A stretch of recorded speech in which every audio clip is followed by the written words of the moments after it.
Hello and welcome to Independent Education TV. I'm Emily Barker. This is the first in a series of news and feature items about your union and its work. The haphazard implementation of certification in the National Professional Standards for Teachers continues to cause concern for members in Queensland. Queensland is one of only 2 states in which teachers cannot apply for certification, with the Queensland College of Teachers or any other body showing no interest in providing certification.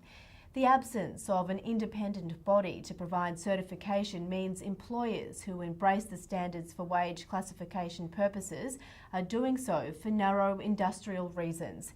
Your union continues to monitor reports of some employers using the standards for the purposes of performance management and will intervene to stop such misuse where it occurs. Late last year, the Newman government announced plans to abolish the Queensland Studies Authority and replace it with a new body called the Queensland Curriculum and Assessment Authority to take effect from July 2014. The membership of the new body represents a marked shift from the previous 40 years, during which teachers, parents, universities and employers all had a stake in developing the curriculum for schools and the assessment procedures. Your union will always argue for the critical input of teachers to curriculum development. Your union will monitor the body to ensure teachers remain part of the development and implementation of the curriculum. The Abbott government has announced a new review into the Australian curriculum despite its implementation only last year. While members are not opposed to regular reviews of curricula, they do have concerns regarding the timing of such a review so soon after the Australian curriculum was introduced. The onus will be on the reviewers to rise above the commentary that the review is politically and ideologically motivated. Your union believes that while the content of any curriculum may be controversial, the key consideration must always be its effectiveness in educating students with relevant knowledge and skills. The release of the 2012 PISA figures for maths, science and reading has set off the usual round of reports on the performance of Australian students.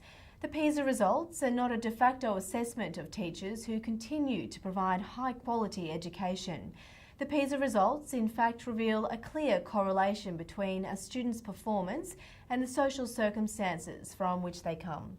Students who suffer poverty perform less well than students from more well-off areas, regardless of whether their school is public or non-government or the country in which they live.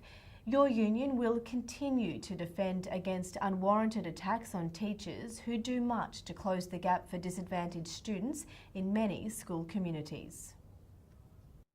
Strength and solidarity will be on display when negotiations begin for a new collective agreement for the Anglican sector. Negotiations are set to commence mid-year, with the current agreement expiring in December. Key issues during negotiations will be school officer classification and career progression for classroom-based teachers. It's important for members in the Anglican sector to stay involved in their chapters as the year unfolds and to take an active part in these forthcoming negotiations. Draconian changes to WorkCover proposed by the Newman government in 2013 are an attack on workers' rights and their workplace protections. Refusing to allow any attack on members' rights to protection in case of injury, your union took a lead with a campaign to alert media and members of parliament that any attack on WorkCover would not be tolerated. Members are to be congratulated for their initiative in writing countless letters, signing petitions and displaying solidarity in public rallies, broadcasting their resolve to protect their rights. Because of members' persistence, the proposal to remove any right to journey claims was withdrawn. But the fight is far from over. Your union will continue to lobby for the reversal of new laws which place arbitrary limits on common law claims for damages. For more information on any of these stories, please go to the Independent Education Union website.